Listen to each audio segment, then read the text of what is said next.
royal blue, if you will. All right, we'll call the Monday, February 23rd City Council meeting to order at 6:30 p.m. And we'll join for the Pledge of Allegiance. Oh, sorry. Take Chad out. We just came back.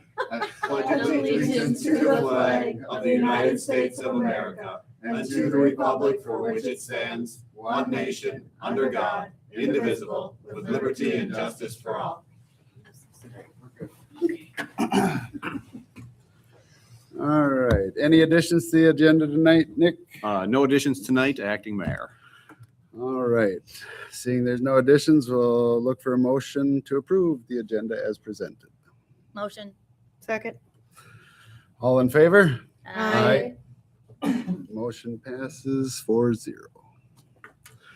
Now we'll open up for public comment. If anybody wants to come forward and has something to say.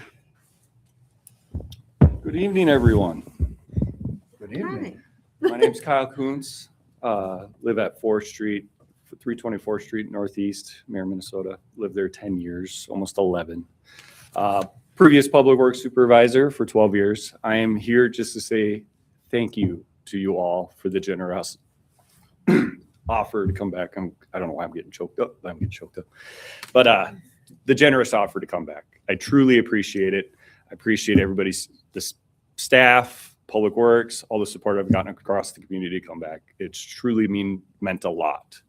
And I'm just here to simply say thank you in person. I hope you all received my thank you letter as well. Your letter was great. When I left mayor, I wasn't disgruntled by any means. I wasn't upset or dissatisfied with the job in any way. I was just simply presented or blessed with another opportunity that I wanted to explore at the time. So coming back, and with that, the opportunity to come back to a job I did love was exciting. So I definitely considered the offer very thoroughly, and I just wanted to let you all know that I really did. And I'm here in the meantime to help Nick and the public works crew as much as I can while you guys do search for your next public works supervisor. And I will always be just a phone call away from mayor, whether I'm on the payroll at mayor or I'm not. So I just want to see mayor succeed and be successful from here on out. So that's all I have. Kept it short and sweet, less than 5 minutes. So thank you all very much again.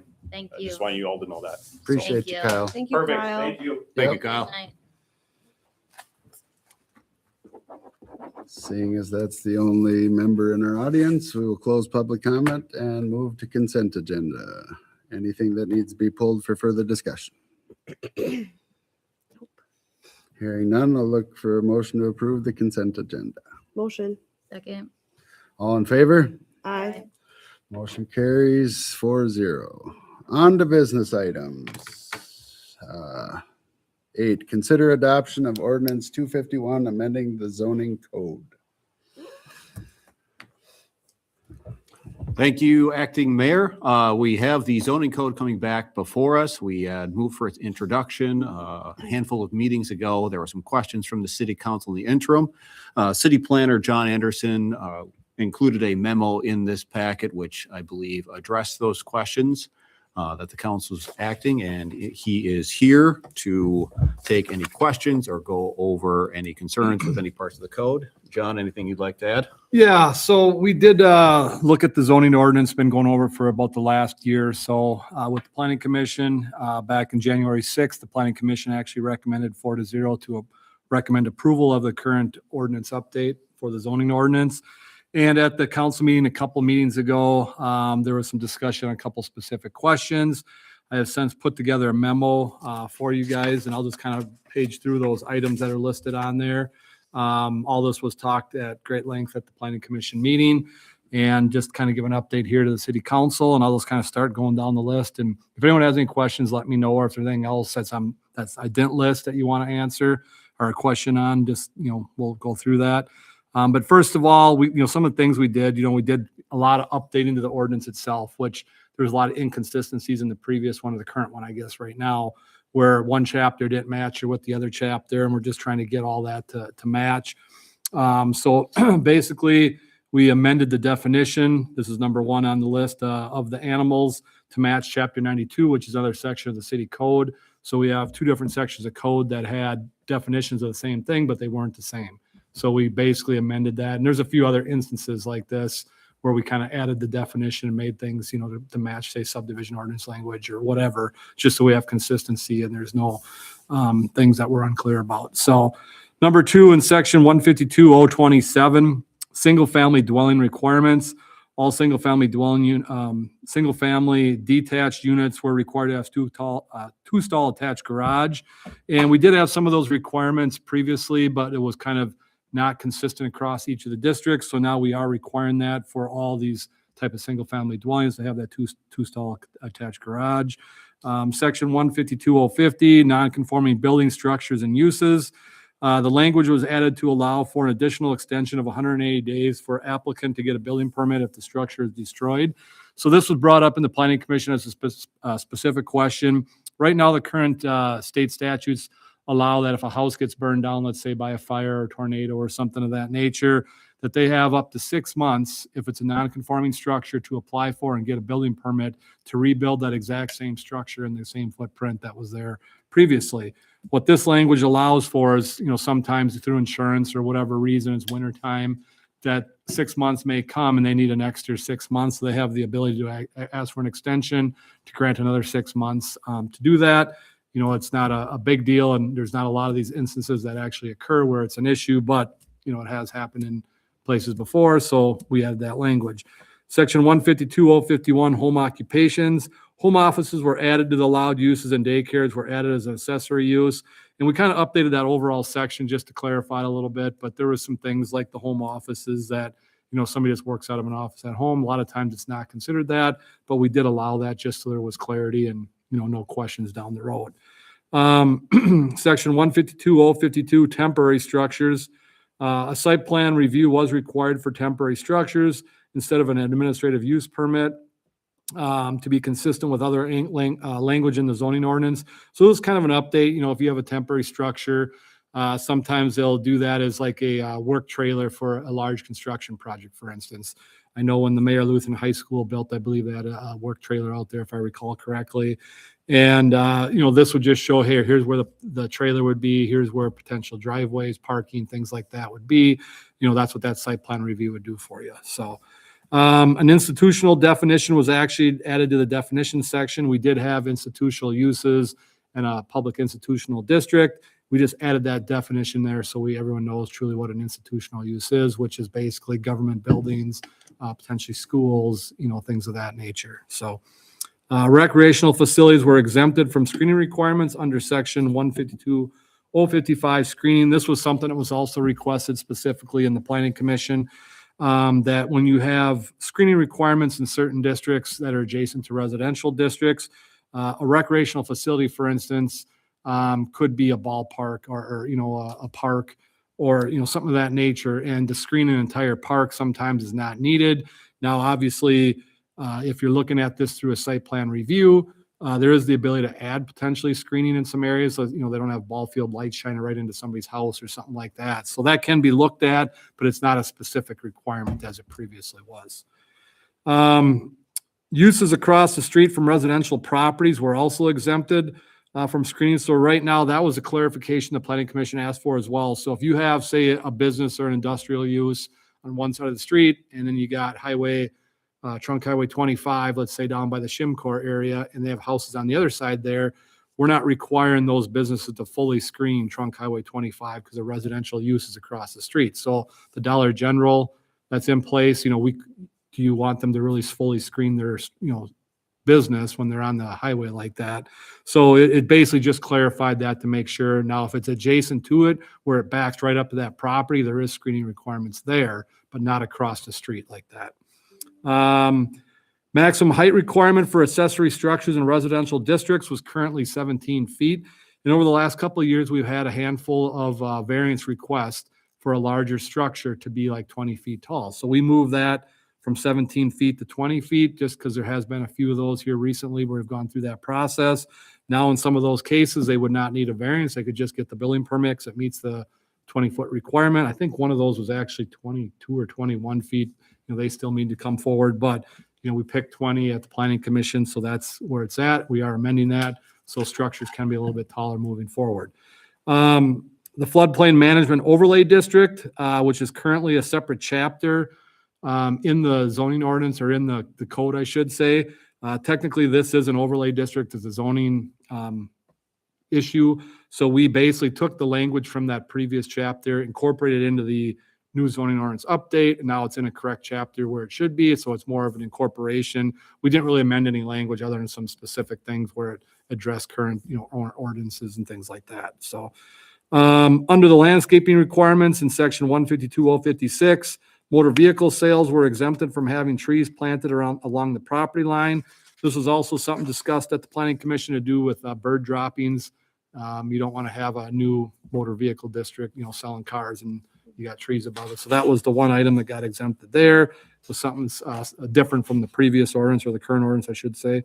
Landscaped islands were also removed as a requirement for off-street parking lots in some instances. There's still some specifics in there that would require that, but overall, I think there was some specific language about you had to have a certain amount of landscaped islands for every amount of parking spaces. We kind of adjusted that language, kind of lessened that requirement. Off-street parking requirements were revised, and while a lot of the uses in off-street parking did not change, some did. For instance, one that came up that we've talked about, I know the mayor had also specifically asked me about this one, was retail uses went from 6 stalls per 1,000 to 5 stalls. And that was something we looked at. There's a few other ones that we kind of adjusted slightly. For instance, restaurants went to more of a 1 per every 40 square feet versus a 1 per 3 seats. Office was 1 per 200. We basically kind of adjusted how we calculate it based, now it used to be 5 per 1,000 or 6 per 1,000. We're just saying 1 for every 200 square feet, because sometimes you get these odd numbers on the other way it was calculated. So that was the big one, but we did reduce that down, because I know once again, the Dollar General, there was a variance request for too many stalls. I know the Mexican restaurant had one a few years back as well. That was kind of an existing situation. It's a little bit different situation than the Dollar General, but we did reduce it down to be more consistent with some other communities. There was some thought process of going maybe a little less, but when you start comparing it, there isn't too many places that go less. And the reason you look at that is, let's say in 2 years, Dollar General goes out of business and a new store comes in that generates a lot more traffic. You don't want to reduce it so much that a new business that could potentially take over that structure doesn't have enough parking. So we think we're still covered this way, but yet there is given a little bit of a break. Now, there may be a variance request at some point in the future, but you have to take them one at a time as they come, I guess, if that is the request. So under sign regulations, the landscaping requirement around the base of freestanding signs was removed. Right now, you have to put a certain amount of landscaping per square footage. That was just basically removed because it hasn't always been followed, and something we just felt was necessarily not needed. Now somebody wants to do it, they can. Language was added to the discussion to allow for River Rock to be used for a semi-improved parking pad. And obviously this is something that's been talked about over time at the city. A few years back, there was actually quite a discussion on that. Basically, this would be along the side yard and the rear yard. The River Rock shall contain a sand base, and the edge shall be delineated. This was added into off-street parking and driveway section under parking pads, and it was brought up to leave the language in the text. This is adding the River Rock and could be discussed at a later date. I know the Planning Commission did have some discussion on it. Ultimately, it was approved with that text in there. This is something you could discuss here tonight. It was not discussed any specifically further at the public hearing and was, like I said, recommended for approval. So that's one that was addressed currently, and prior to the previous ordinance update, it was always required to be paved for that parking pad. So this would be something to be a little different from that. So it's definitely something to keep to discuss or look at.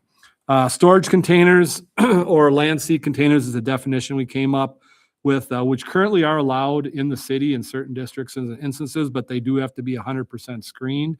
This was looked at a couple of years ago, and it was decided to be put on hold until we did the zoning ordinance update. So we went through this at the Planning Commission and basically came up with the language that was kind of previously drafted that never was officially adopted. And we kind of went with that for the most part.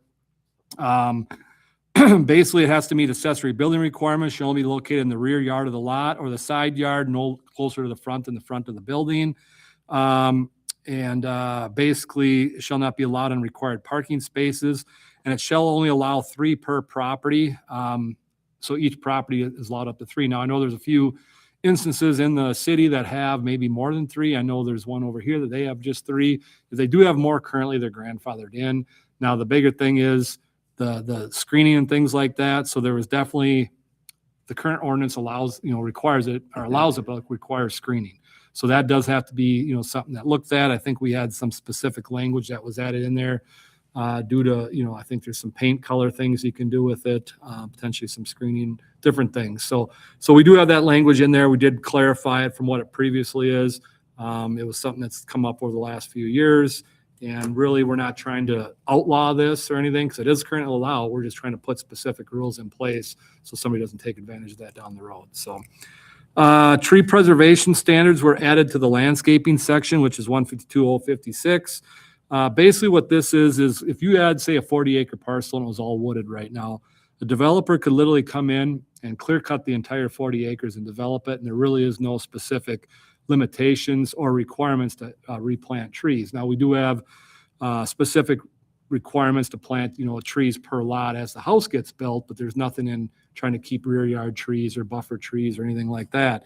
So what this does, it came up with a allowable, you figure out the caliper inches, which is pretty, just figure the significant trees, what the caliper inches, you can remove up to 40% of the total caliper inches. So let's say you have 1,000 caliper inches, you can remove up to, basically 400 inches, which, you might have some trees that are 20, some are 30, whatever. And then after that, you have to start replacing trees on a schedule, which is at a rate of 0.5 for every 1 inch removed. So that's for a new development if somebody's doing a residential development. If they don't remove any trees or remove less than that, they're not legally required to plant them.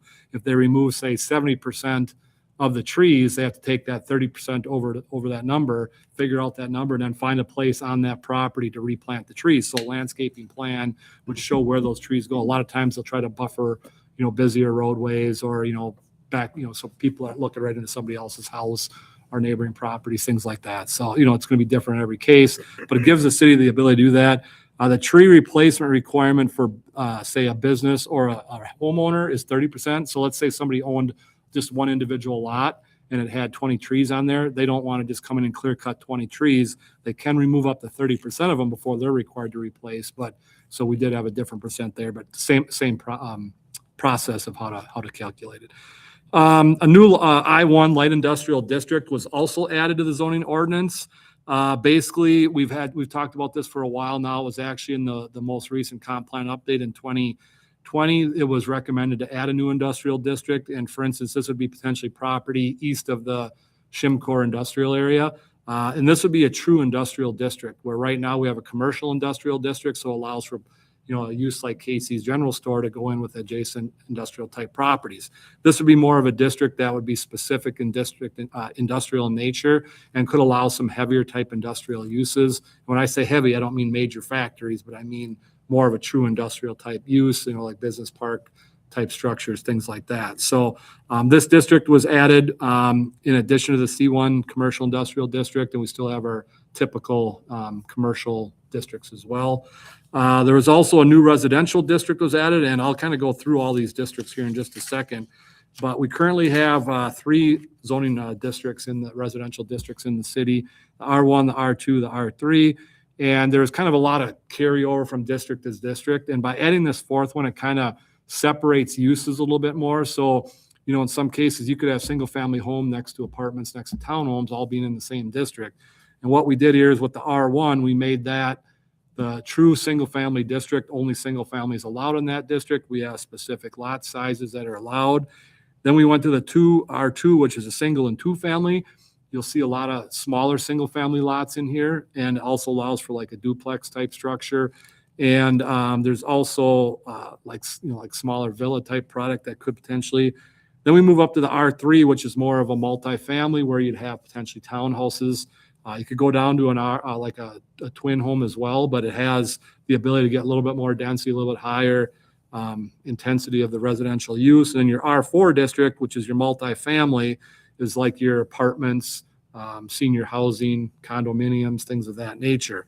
So you kind of gradually step up the density of the units, and it separates that out. And we have some specifics and, lot size. We kept the R1 very similar to what it is now, except that we did move the width back to 75 feet. Currently it was 85. There's never been an 85-foot lot actually platted in the city since that's been changed. Everything that previously was developed in the early 2000s when they're at 75, and then they changed the zoning. The recession hit, nothing ever got readopted. As developments have happened, they've gone back to the previous layouts, which were preliminary platted at one time. Coldwater Crossing had it, Hidden Creek did, Fieldstone has that ability, and those were all designed at 75 feet before that change was made. And if we keep going back to that, why don't we just change the zoning district back to that, which everybody seems to be okay with, and it fits and works. So this last section here is basically just a list of all the districts themselves. And I don't really need to go through them, but on the list in your thing, I put the purpose or the general intent of each district there is. So there's an A1 agricultural, which is kind of the area in the northeast part of the city. It's kind of looked at as a area that can remain agricultural, but is long-term plan for future growth. So there's some limits on what you can develop out there that to preserve that future growth area. I kind of went through the R1 through R4 districts, so I won't really touch on them. Then we got the C1 Highway Business District, C2 Central Business District. These are basically the same. There's some tweaks in there here and there. We cleaned up some of the language, but the C1 Highway was general commerce, so we kind of changed that. It's just so everyone understands what general commerce means. It's really more of a highway type of business, which is pretty typical in a lot of communities when they call that. General commerce, that technically could be a downtown business too. So we kind of called them out what we're designing for. The C1 Commercial Industrial, we kind of touched on that, and the I1 Light Industrial. And then the last one is that Public Institutional District. And that's, like I said, for most of the schools, the churches, the public buildings, City Hall here, stuff like that. It has specific requirements in that. So altogether, those are some of the big items that we really touched on and went through, and had some real discussions at the Planning Commission meeting. Like I said, if there's anything specific that you do want to talk about or look up, or other things that I may not have touched on here, just let me know. Otherwise, we're at a point where the ordinance is ready for adoption, and that's where we're at. I just had a couple of questions. Okay. So you did answer the question about grandfathering of the containers, Yep. just the number, but there's still, because previously the color and the screening is required for those, because that was in the ordinance prior. Correct. Okay. But just the number, if they have 4, they're grandfathered in. Now, do Yes. we take inventory of that, or is it more just, not that I don't need to get into everybody's Yeah. business, but We have looked at aerial photos to try to count them in the past. I know, somebody could go out there tomorrow and count the numbers, and if, there's not many of them and people know where they Correct. are. I'm just curious, how do you even Yeah. Ordinance enforcement is typically on a reactive basis versus a proactive Right. basis. So it would come as hey, I noticed they have 6 containers out there where they used to have 4. What is the city going to do about this versus us actively sending out people to right. police it?